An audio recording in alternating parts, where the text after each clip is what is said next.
Mention में कुछ कुछ वकला मौजूद थे। क्या आपने सवाल किया इमरान खान साहब आप कानून को क्यों तोड़ रहे हैं? क्या आपने सवाल किया कि 4 साल तक आपने किन को सजाएं दिलवाई? क्या आपने सवाल किया कि आपने झूठे केसेस क्यों बनाए? क्या आपने सवाल किया काजी फायद ईसा के खिलाफ क्यों केसेस किया? क्या आपने सवाल किया कि नैब को आपने क्यों इस्तेमाल किया? क्या आपने सवाल किया कि आप कानून में जजेस को इस तरह धमकियां क्यों दे रहे हैं? क्या आपने सवाल किया कि खातून जज के क्या कसूर है? क्या आपने सवाल किया कि आप कानून नाफिज करने वाले इदारों को इस तरह धमकियां क्यों देते हैं? क्या आपने सवाल किया कि इमरान खान साहब आपने 4 साल तक अपने साथियों को बिल्कुल नवाजा? इमरान खान साहब हीरे की अंगूठियां किधर हैं? इमरान खान साहब तोशाखाना के की सारी चीजें किधर हैं? इमरान खान साहब वो जो 450 किनाल के प्लॉट्स आपने लिए वो किधर हैं? इमरान खान साहब जो मलिक रियाज का पैसा आया वो किधर है? इमरान खान साहब आरफ नकवी के पैसे किधर हैं? इमरान खान साहब ये जितना कुछ भी आपने किया, जितने भी इल्जामात आपके ऊपर लग रहे हैं, जितने भी आपके ऊपर गद्दारी के मुकदमात बनाने के लिए आपके घर की तरफ से एक खबरें सामने आई, जितनी भी पाकिस्तान मुल्क दुश्मन अनासर के साथ है कि इस वक्त चूंकि आपने तो बहुत बड़ी जुर्म कर लिया है, आप इमरान खान से इस पाकिस्तान में रहते हुए सवाल नहीं कर सकते हैं।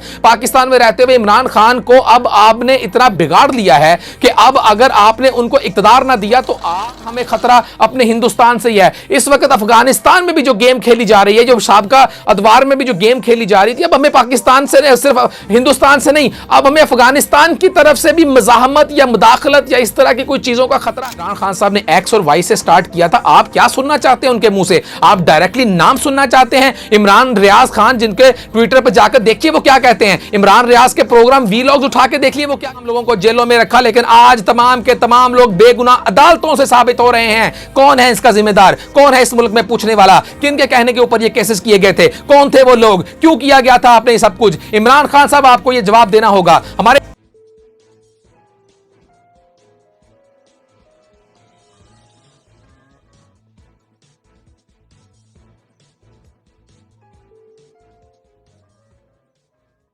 औज़ुबिल्लाहिमिनश्शैतानिर्रजीम बिस्मिल्लाहिर्रहमानिर्रहीम। मोहम्मद शाहिद मिर्ज़ा आपकी खिदमत में हाजिर है। इतनी देर से आने का मकसद असल में 2 दफ़ा वीडियो का रिकॉर्ड करना और अनफॉर्चुनेटली उसमें ऑडियो रिकॉर्ड नहीं हो सकी और वो हमारी टेक्निकल टीम की वजह से ये प्रॉब्लम हो गया। तो अब भी हम आपको बहुत ही अहम और बहुत ही ज़्यादा इस किस्म की न्यूज़ आपको देने वाले हैं कि दिल थाम के ज़रा बैठ जाइए, क्योंकि आज इमरान खान साहब माफ़ी मांगने जा रहे हैं। आज इमरान खान साहब को फ़र्द जुर्म के लिए बुलवाया गया है, जहाँ कि अभी अंदरूनी खबर इस वक्त चुके मेरा ख्याल है कि शायद जब आप सुन रहे होंगे तो सुबह के 7 से 8 बज चुके होंगे, लेकिन इस वक्त हम आपको बनी गाला की तरफ से उड़ती हुई चिड़िया की खबर जो आई है वो ये है कि आज इमरान खान साहब माफ़ी मांगेंगे और बचने की पूरी कोशिश करेंगे और अपने आप को अदालत के रहमो करम पर छोड़ देंगे। लेकिन देखना यह है कि क्या अदालत इस बार उनको उसी तरह से रिएक्ट करती है कि उन्होंने माफ़ी मांगने में इतनी देर क्यों कर दी, या उन्होंने अपनी पूरी की पूरी कोशिश की कि मैं माफ़ी ना मांगूं, या एक तरह से उन्होंने हर मुमकिन कोशिश की कि मैं इतना आसानी से मानने वाला नहीं हूं। लेकिन जब देखा कि अब इसका कोई हल निकल नहीं रहा है तो वकला की तरफ से उनको अब यह मशवरा दिया गया है कि इमरान खान साहब वैसे ही आपने अपने चारों तरफ इतने कांटे बखेर लिए हैं कि कम से कम अब एक एक करके चुनना थोड़ा मुश्किल तो है, पर कोशिश कर लीजिए। लिहाजा हम आपको अंदर की खबर दे रहे हैं कि इमरान खान साहब आज माफ़ी मांगने जा रहे हैं। अदालत का काम है कि उनको माफ़ करती है या नहीं करती। जाहिर सी बात है हमारी कोर्ट्स, हमारी अदलिया आज़ाद अदलिया है, वो बेहतरीन फैसले करने वाली हैं और उनके फैसलों में बहुत पायदारी होती है, चाहे वो फ़र्द जुर्म आयद करे चाहे ना करे। हमारे लिए अदालतें काबिल एहतराम हैं और हम हमेशा उनका एहतराम करते हैं। और बिलखसूस अतर मिनल्ला साहब की अदालत, जो कि सहाफ़ियों को प्रोटेक्शन देने और हर तरह के मामलात में जिसमें छोटी छोटी बातों को इग्नोर करने की बहुत ज्यादा अहलियत रखती है। इसके साथ हम आपको कुछ और भी खबरें बताना चाहते हैं जो कि हम कल किसी वजह से आपको नहीं बता सके कि एक्चुअली इमरान खान साहब ने चकवाल ही को क्यों चुना। और इस वक्त जो सोशल मीडिया के ऊपर खबरें गर्दिश कर रही हैं और सोशल मीडिया के ऊपर इस वक्त जो एक तूफान बरपा हुआ है कि इमरान खान साहब ने चकवाल को इंतखाब क्यों किया और चकवाल में कौन सी अहम शख्सियात थी, या कि कौन सी अहम शख्सियात के कुछ रिश्तेदार या जानने वाले थे जो वहां पे मौजूद थे। अब जाहिर सी बात है, हर कोई अगर सियासतदान है या अगर कोई पाकिस्तानी शहरी है या कोई सरकारी ओहदे पर है या अगर वो खुद किसी तरह से सियासत में हिस्सा नहीं ले सकता है, तो अगर उनकी फैमिली मेंबर्स अगर सियासत में हिस्सा लेना चाहते हैं तो इसमें कोई मजायका नहीं है। लेकिन इस वक्त चूंकि ये एक बहुत मुतनाज़िया मामला बन चुका है पाकिस्तान की पॉलिटिक्स में, तो इस वक्त ये कहा जाना कि जनरल फैज के भाई या उनकी किसी फैमिली मेंबर्स का वहां पे मौजूद होना और उनकी मौजूदगी में इतनी बड़ी धमकियां, इतनी बड़ी बातें करना इमरान खान साहब का लम्हा फिक्रिया है। और मैं आपको बता दूं कि जनरल फैज बहुत ही ज्यादा निडर, बेबाक, ईमानदार और बहुत ही ज्यादा बहादुर किस्म के जो हैं वो इस वक्त वो डेफिनेटली उन्होंने प्रूव भी किया इस बात को अपने आप को, क्योंकि पाकिस्तानी फौज का एक सिपाही या एक फौजी से लेकर एक जनरल या कमांडर या आर्मी चीफ कोई भी हो, वो तमाम लोग मुत्तहिद हैं और तमाम के तमाम लोग निडर हैं, तमाम के तमाम लोग बिल्कुल उसी तरह से मुत्तहिद हैं कि उनमें कोई फर्क नहीं है। लेकिन हमारी इस बदकिस्मत जमात जिसने पाकिस्तान को इस वक्त तबाही के दाने पर लाकर खड़ा कर दिया है, पाकिस्तान की मैशत को तबाह बर्बाद कर दिया है, पाकिस्तान को हर तरह से दिवालिया करने की कोशिश की है, इस पीटीआई ने हर तरह से मुमकिन कोशिश की है कि किसी ना किसी तरह से पाकिस्तान को इस तरह से श्रीलंका बना दिया जाए। IMF का प्रोग्राम हो, चाहे सलाह ज़दगान के ऊपर उनको बिल्कुल सियासत का मौका मिलता हो, उनको इमदाद उनकी बंद करवानी हो, चाहे आपने किसी को टारगेट करना हो, चाहे आपने किसी को टैग्स करके ये कहना हो कि पाकिस्तान को इमदाद मत दो, हर तरह से पाकिस्तानी दुश्मन अनासर का साथ देने में कोई कसर नहीं छोड़ी है पीटीआई ने। कहीं पे भी आपको ये नहीं लगेगा कि वो इस वक्त पाकिस्तान की एक मुहब्बे वतन जमात है, क्योंकि इस वक्त जिस तरह से हमारे इदारों को धमकाया जा रहा है, हमारे इदारों को जिस तरह से मतनाज़िया बनाया जा रहा है, बारहा हम आपको कह चुके हैं कि हमारी फौज, हमारे इदारे, हमारी एजेंसियां बिल्कुल मुत्तहिद हैं। लेकिन हैरत की बात है कि हमारी एजेंसियां, जिनको यह कहा जाता है कि दुनिया की टॉप की एजेंसियों में ये इनका नाम इनका शामिल होता है और दुनिया की टॉप जो एजेंसियां हैं, दुनिया की जो सबसे बेहतरीन एजेंसियां हैं, उनमें से चंद एक में से एक पाकिस्तान का भी नाम है। तो इन एजेंसियों को अगर इस तरह से टारगेट इन 2 टके के सहाफी जिनकी कोई शायद वैल्यू इस सेंस में नहीं है कि वो सिर्फ डॉलर्स कमाने के लिए, अपने व्यूज लेने के लिए, और वो दिन में 10-10 दफा जाके तो वो जनाब वो वीलॉग्स बना के और कहीं पे वो रेलवे ट्रैक पे रुक के, कहीं पे वो ग्राउंड में रुक के, कहीं पे वो सलाब ज़दगान की इमदाद के बहाने, कहीं पे वो गाड़ी में जाते हुए, और कहीं पे वो लोग जो 20-20 साल से सहाफत कर रहे थे और उन्होंने कभी शहबाज गिल को दुनिया न्यूज का सहाफी कैमरामैन कह दिया, कभी उन्होंने किसी शौकत तरीन की ऑडियो को गलत कह दिया। हैरत और अफसोस की बात है कि इन जैसे लोगों को, जो कि पाकिस्तान की इस बहुत ही ज्यादा मोतबर, पाकिस्तान के इस बहुत ही ज्यादा रिस्पेक्टेड इदारे के खिलाफ मुहिमजोई का हिस्सा हैं, उनकी ट्वीट्स उठा के देख लीजिए, उन्होंने सवालात करने शुरू कर दिए। और अगर वो लोग जो इस वक्त मुतनाज़िया हैं, उनकी ट्वीट्स को रीट्वीट्स करना शुरू कर दिया है। यानी कि हैरत की बात है कि इस वक्त चूंकि आपने तो बहुत बड़ी जुर्म कर लिया है, आप इमरान खान से इस पाकिस्तान में रहते हुए सवाल नहीं कर सकते हैं। पाकिस्तान में रहते हुए इमरान खान को अब आपने इतना बिगाड़ लिया है कि अब अगर आपने उनको इक़्तिदार ना दिया तो आप कुछ भी एक्सपेक्ट कर सकते हैं, आप किसी किस्म की आग की उनसे एक्सपेक्टेशन रख सकते हैं। इस वक्त सवाल यह किया जा रहा है कि क्या आर्मी चीफ को जो तोशाखाना के तहफ मिले थे, क्या उन्होंने उनका हिसाब देना है? और यह पूछ कौन रहा है? अरशद शरीफ साहब, जिनको ARY से निकाल के फेंक दिया गया था, और इसी वजह से क्योंकि ARY ने अपने आप को, अपनी साख को कायम रखना था, उन्होंने उसको निकाल के फेंक दिया अरशद शरीफ को। और अरशद शरीफ जो है वो इस वक्त वहां पे बाहर बैठकर भी पूरी तरह से मुल्क दुश्मन अनासर का साथ देते हुए हमारी फौज के कमांडर, हमारे कमांडर इन चीफ, हमारी शान, हमारी आन, हम सबकी जिनके ऊपर हम सबको मान है, उनको इस वक्त मुतनाज़िया बना रहे हैं। हमारी फौज के अंदर जितने भी लोग हैं, वो निचले रैंक से लेकर ऊपर वाले रैंक तक, सब के सब मुत्तहिद हैं, सब के सब मुहब्बे वतन पाकिस्तानी हैं, सब के सब आप सब लोग मेरे समेत हम सब की हिफाजत के लिए, पाकिस्तान के लिए किसी भी कुर्बानी से वो बिल्कुल दरेक नहीं कर रहे हैं। आपने देखा है कितनी शहादतें नोश की हैं। इन्हीं एजेंसियों ने पाकिस्तान को किस तरह से कायमो दायम रखा हुआ है कि हमारे दुश्मन अनासर जो हैं, इस वक्त हम लोग किस तरह तबाही के दाने पर खड़े हुए हैं। इस वक्त आप ये मत समझिए कि सिर्फ हमें खतरा अपने हिंदुस्तान से ही है। इस वक्त अफगानिस्तान में भी जो गेम खेली जा रही है, जो साबका अदवार में भी जो गेम खेली जा रही थी, अब हमें पाकिस्तान से, सिर्फ हिंदुस्तान से नहीं, अब हमें अफगानिस्तान की तरफ से भी मज़ाहमत या मुदाखलत या इस तरह की कोई चीजों का खतरा है। लेकिन इस तमाम तर सूरत हाल में इस वक्त जबकि हमारी फौज हमारी हिफाजत के लिए मुकर्रर है, ये पाकिस्तान की ये गंदी पॉलिटिक्स, पाकिस्तान की ये सियासत, पाकिस्तान के ये सियासतदान ये क्यों उनको इस वक्त इन्वॉल्व कर रहे हैं, क्यों उनको घसीट रहे हैं सियासत के अंदर, क्यों उनको मुतनाज़ा बना दिया है, तमाशा बना के रख दिया आपने पूरी दुनिया में पाकिस्तानी अफवाज को। आपको पता ही नहीं है कि पाकिस्तानी अफवाज की कितनी रिस्पेक्ट है, चाहे वो सऊदी अरेबिया हो, चाहे वो कोई भी मुल्क हो, चाहे नेटो हो, चाहे कहीं भी हो, पाकिस्तानी अफवाज को सबसे पहले याद किया जाता है। इतनी ज्यादा पाकिस्तानी अफवाज की रिस्पेक्ट है। लेकिन हैरत और अफसोस की बात है कि पाकिस्तान तहरीक इंसाफ के चेयरमैन इमरान खान साहब हर हदें पार कर चुके हैं और लगता यह है कि शायद उनको अब उनकी सियासत बिल्कुल आखिरी किनारे पर आ चुकी है। लेकिन यहां पे एक जो तशवीश की लहर है, वो तशवीश की लहर यह है कि अगर हमारी एजेंसियों ने इन सहाफियों को या इन जो लिफाफी, ये जो चंद ऐसे जिनको मैं समझता हूं कि सिर्फ उतनी देर तक है जब तक इमरान खान साहब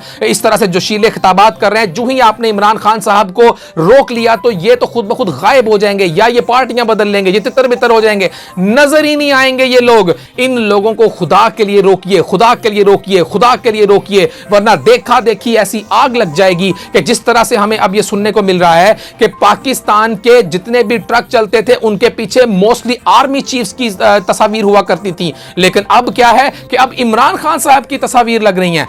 यानी कि हैरत की बात है कि पाकिस्तानी अफवाज को किस तरह से मुतनाज़िया बनाया जा रहा है। और मुझे अफसोस अपनी एजेंसियों के ऊपर है कि आज अगर आपको, मैं नहीं समझता कि किसी को भी किसी से इख्तिलाफात है, हमारी फौज मुत्तहिद है, लेकिन ये क्या इनको रोका क्यों नहीं जा रहा? आज यही सवाल नजम सेठी साहब ने अपने प्रोग्राम में भी किया, आज यही सवाल तमाम लोगों ने अपने चैनल्स पर भी किया, आज यही सवाल हर बंदा कर रहा है कि इनको रोका क्यों नहीं जा रहा। हम सब लोग जो मुहिब्बे वतन पाकिस्तानी होने के नाते हम अपनी अफवाज के ऊपर बात करने वालों को, अपने इदारों के ऊपर बात करने वालों को, अदलिया के ऊपर बात करने वालों को हम उनको बहुत बुरा भला कहते हैं कि भाई तुम क्यों कहते हो। लेकिन हमें अफसोस होता है कि जब आप लोग उनको कुछ कहते ही नहीं है और उनके जब उनके यही वजह है कि इमरान खान साहब ने जब स्टार्ट किया था, जब इमरान खान साहब ने एक्स और वाई से स्टार्ट किया था, आप क्या सुनना चाहते हैं उनके मुंह से? आप डायरेक्टली नाम सुनना चाहते हैं? इमरान रियाज खान, जिनके ट्विटर पर जाकर देखिए वो क्या कहते हैं, इमरान रियाज के प्रोग्राम वीलॉग्स उठा के देख लिए वो क्या कहता है।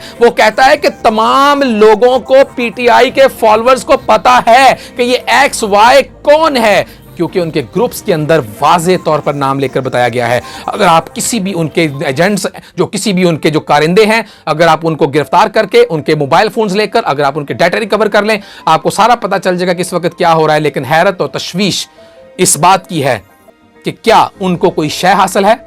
क्या इमरान खान को कहीं से कोई इशारे हैं? क्या इमरान खान के अग्रेसिव होने की चकवाल में जाकर कोई खास वजह?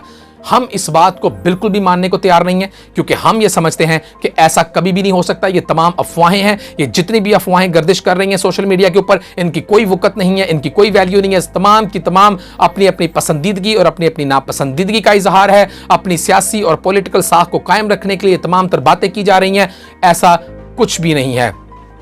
इसके साथ साथ हम आपको यह भी बताते चले जाएं कि इमरान खान साहब ने जो हफ्ते के दिन की कॉल दी है, जो कि गीदड़ बग्गियां वो अक्सर मारते रहते हैं, तो जो उन्होंने इस वक्त ये एक बहुत ही ज्यादा कोई शायद उनको होश नहीं था, उन्होंने जो ये बात कर दी है, इस बात की आड़ में उनको एक पैगाम दिया गया है कि हम आपको इस तरह की धुनी देंगे कि आपके अंदर के सांप, आपके अंदर की तमाम चीजें, आपके अंदर के कीड़े वगैरह सब कुछ निकल जाएंगे। राना सनाउल्लाह का बयान कि हम ऐसी धुनी देंगे, हमारे पास अब इस तरह के आंसू शेल्स और हमारे पास इस तरह के आंसू गैस के शेल्स अब इस तरह के मंगवा लिए गए हैं और बहुत ज्यादा कंटेनर्स भी मंगवा लिए गए हैं और पूरी भरपूर तैयारी कर गई है इस वक्त की जा चुकी है। गो कि उन्होंने दूसरे सूबों से भी इस वक्त जो है वो पुलिस और नफरी को मंगवाया है, जबकि पंजाब की तरफ से फिलहाल तो कहा जा रहा है कि नहीं है। लेकिन मैं आपको यह बात ऑन रिकॉर्ड कह रहा हूं कि परवेज इलाही साहब डेफिनेटली पंजाब पुलिस को इस्लामाबाद भेजेंगे और ऐन वक्त पर वो जरूर भेजेंगे, क्योंकि परवेज इलाही के फैसले भी उनके अपने फैसले नहीं है। फैसले कौन, कहां से, किस वक्त, किस तरह, किन हालात में, किस वक्त होते हैं, ये हम सब जानते हैं, क्योंकि परवेज इलाही साहब भी अब ये देख रहे हैं कि उनको अब सिर्फ होना यह है कि अब उनको विकेट के दूसरी तरफ जाकर बैटिंग करनी है, सिर्फ पवेलियन एंड चेंज होना है।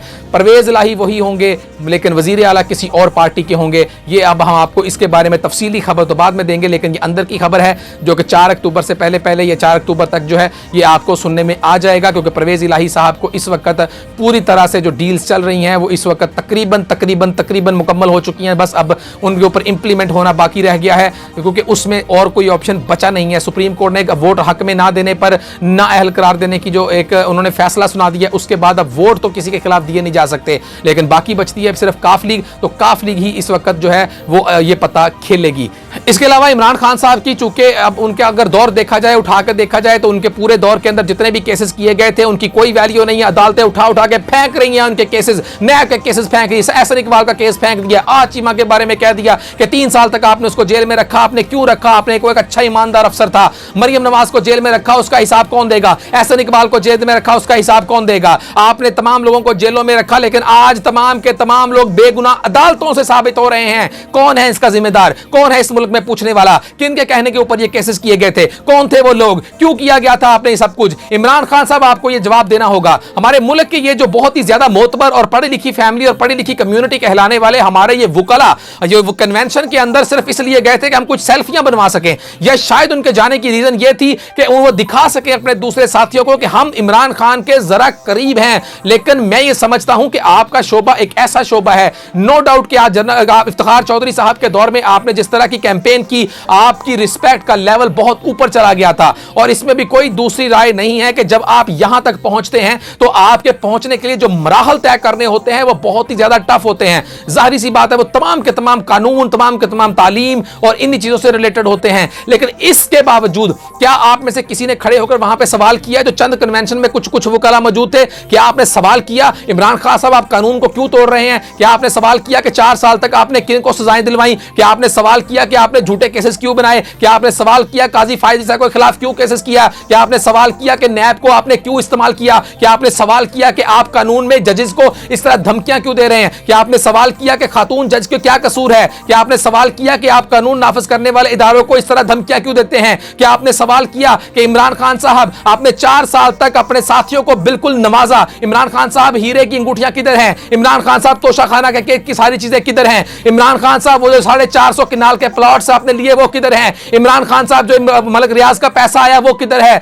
इमरान खान साहब आरफ नकवी के पैसे किधर हैं? इमरान खान साहब ये जितना कुछ भी आपने किया, जितने भी इल्जामात आपके ऊपर लग रहे हैं, जितनी भी आपके ऊपर गद्दारी के मुकदमात बनाने के लिए आपके घर की तरफ से एक खबरें सामने आई, जितनी भी पाकिस्तान मुल्क दुश्मन नासर के साथ मिलकर आपने पाकिस्तान को नुकसान पहुंचाने की कोशिशें की, जितनी भी बातें बिलियन ट्री से लेकर खैबर पख्तूनख्वा के अंदर करप्शन से लेकर आपके वुज़रा तक, आपके हेलीकॉप्टर तक, आपकी जितनी भी पूरा दौर 4 साल उठा के देख ले तो 2 दिन लग जाएंगे। इतनी करप्शन, इतनी आपने बुरा इंतजाम, इस तरह बुरी हालत आपने इस मुल्क की कर दी थी। आप में से किसी एक ने भी सवाल किया? ये जितनी मैंने आपको सवाल पूछे हैं इनमें से अगर कोई एक सवाल भी ना पूछने वाला हो, एक सवाल भी अगर गलत हो तो मैं आपको जवाब देने के लिए तैयार हूं। मैं आपका कसूरवार हूं। आप मुझे कह सकते हैं कि आपने गलत किया, मैं आपसे माफी मांगने के लिए तैयार हूं, लेकिन आप में किसी में इखलाक की जरूरत नहीं है, क्योंकि आप लोग इस वक्त गुलाम तर गुलाम बनते चले जा रहे हैं। आप इस वक्त पैरोकार बनते चले जा रहे हैं। आप पार्टी के वर्कर नहीं, आप पैरोकार बनते जा रहे हैं, क्योंकि वो जिस तरह से आपके दिमागों को जिस तरह से आपके दिमागों के साथ खेला जा रहा है, जिस तरह से आपके दिमागों के ऊपर कंट्रोल किया जा रहा है,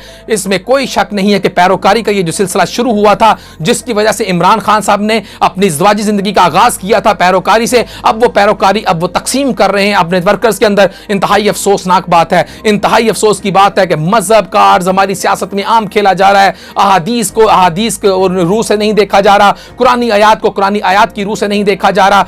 अफसोस की बात तो मौलाना तारक जमील के ऊपर है। मौलाना तारक जमील साहब, आप एक इतनी ज्यादा मैं समझता हूं कि मोतबर शख्सियत है कि आपका नाम जहां पे आ जाता है लोग आपकी बात सुनने के लिए घंटों बैठे रहते हैं, लेकिन आपने उस वक्त कभी कोई एतराज नहीं किया। आपने उस वक्त कभी कोई ट्वीट नहीं की जब वो 1,40,000 पैगंबर बताए जा रहे थे, जब वो इस तरह से हुजूर पाक सल्लल्लाहु अलैहि वसल्लम के दौर में होने वाले वाकयात को आज की सियासत के साथ जोड़ा जा रहा था, तब आपको कभी कोई ट्वीट्स याद नहीं आई थी। आज जो बिल मंजूर हुए हैं उन बिलों की क्या वक़्त है, उन बिलों का क्या उनका कॉन्सेप्ट है, हमें उसके बारे में डिटेल में हमने उसके बारे में बात अब इसलिए नहीं कर सकते हैं कि इसके फीडबैक्स क्या हैं, ये कौन लेके आया, ये किसने किया और इसमें कितने राइट्स हैं और कितने नहीं हैं। तो इस वक्त आपको ट्वीट करना याद आ गया, लेकिन जाहिर सी बात है इसमें भी कुछ तो काला है। मौलाना तारक जमील साहब, आप हमारे लिए बहुत ही ज्यादा काबिल एहतराम हैं। हम आपकी बहुत इज्जत करते हैं, क्योंकि आपकी जितना इल्म किसी को भी नहीं है। कोई शक वाली बात नहीं है कि आपको 5 से 10 मिनट कोई सुन ले तो यकीनन वो अपने ईमान को मजबूत कर लेता है। लेकिन खुदा के लिए मौलाना तारिक जमील साहब अपने आप को इस गंदी सियासत से दूर रखें। आपकी शख्सियत बहुत ज़्यादा अच्छी शख्सियत है, आप एक बहुत नेक आदमी हैं, आप अल्लाह ताला की तरफ से आपको इतना ज़्यादा अल्लाह पाक ने इज़्ज़त से नवाजा है। आप इस तरह के ये जो सियासतदान हैं, ये घटिया सियासतदान हैं। इन्होंने अपनी पॉलिटिक्स के लिए इन्होंने लोगों को कुर्बान करने का निज़ाम बनाया हुआ है, इन्होंने लोगों की जानें कुर्बान करने का निज़ाम बनाया हुआ है, लेकिन खुद इक़्तिदार की हवस में इस वक्त पागल हो चुके हैं। इक़्तिदार की हवस जो इनको चाहिए है वो इनको नहीं मिल पा रही है। लेकिन मैं समझता हूं कि अगर ये तमाम तर बातें हमारी एजेंसियां, हमारे मुल्क के इदारे अगर इनको नहीं रोक पाएंगे, अगर ये तमाम सोशल मीडिया की ब्रिगेड को नहीं रोक पाएंगे, अगर इस तरह से नहीं रोक पाएंगे, तो याद रखिए ये एक ऐसी चिंगारी है जो अब भड़क उठी है तो कभी रुकेगी नहीं। ये एक ऐसी चिंगारी है जिसको तमाम सियासी जमातें अपना लेंगी फ्यूचर में। आपको अभी से रोकना होगा। गो के बहुत देर हो चुकी है, लेकिन इतनी देर भी नहीं हुई है। मेरा मुल्क, मेरा पाकिस्तान बहुत ही ज़्यादा खूबसूरत पाकिस्तान है। मेरे मुल्क के इदारे बहुत ही ज़्यादा पाकीज़ा, मेरे मुल्क के इदारे बहुत ही ज़्यादा मोतबर और बहुत ही ज़्यादा अपने अंदर एबिलिटीज़ रखने वाले हैं। खुदा के लिए अपने आप को मतनाज़िया ना बनाएं, इन लोगों को रोकें जो आप लोगों के ऊपर उंगलियां उठा रहे हैं, आप लोगों को मतनाज़िया बना रहे हैं। फैसले इनके अपने गलत होते हैं, वोट ये खुद गलत देते हैं, लेकिन इस वक्त मतनाज़िया बना रहे हैं हमारे इदारों को। इस बात के साथ कि पाक फौज जिंदाबाद, हमारा मुल्क पाकिस्तान जिंदाबाद, हमारे इदारे, हमारी अदलिया, हमारी एजेंसियां, हमारे तमाम लोग जिंदाबाद, और ये गंदी सियासत करने वाले सियासतदान और ये गंदी सहाफत करने वाले सहाफ़ी, अल्लाह ताला की ज़ात बेहतरीन फैसले करने वाली है और इनको अनकरीब इनको इनकी सज़ाएं मिलने वाली हैं और इनको शर्मिंदगी से मुंह छुपाने की जगह भी नहीं मिलेगी जब ये साबित हो जाएगा कि ये लोग किस एजेंडे के ऊपर काम कर रहे थे। इजाज़त चाहूँगा। अल्लाह हाफिज़।